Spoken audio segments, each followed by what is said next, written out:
Un élément important de la finalisation d'un document long, c'est la table des matières. C'est ce que nous allons faire maintenant.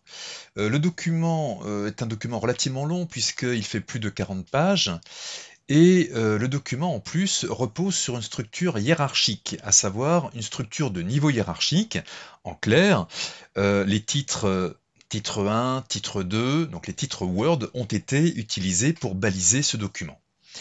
Donc tout est réuni pour pouvoir créer très facilement une table des matières.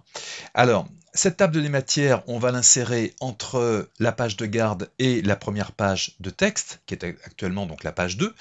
Je vais commencer par supprimer le titre qui existait au départ dans ce document, qui n'a plus de raison d'être puisque le titre se retrouve désormais sur la page de garde.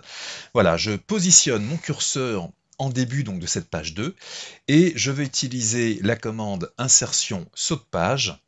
J'aurais aussi pu utiliser le raccourci CTRL entrée pour insérer un saut de page.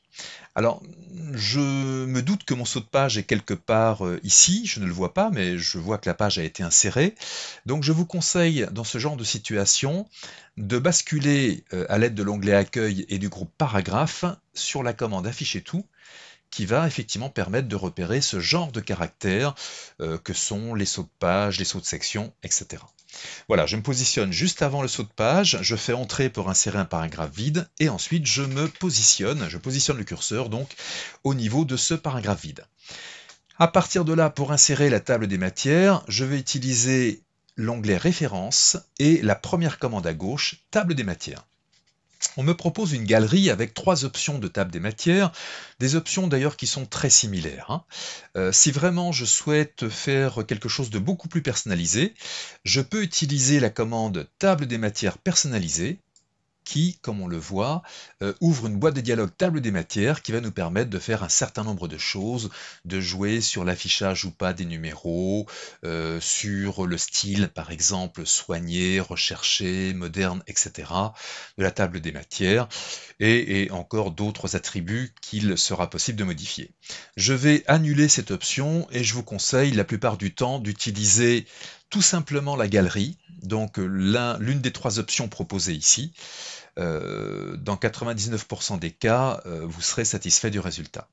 Donc j'insère ici ma table des matières, et voilà. Et là, c'est vraiment le côté un peu magique de Word, et notamment ceux qui ne savaient pas jusqu'à maintenant comment insérer une table des matières et qui ont passé quelquefois un temps tout à fait considérable pour arriver à une table des matières approximative, mesureront effectivement l'efficacité de cette commande.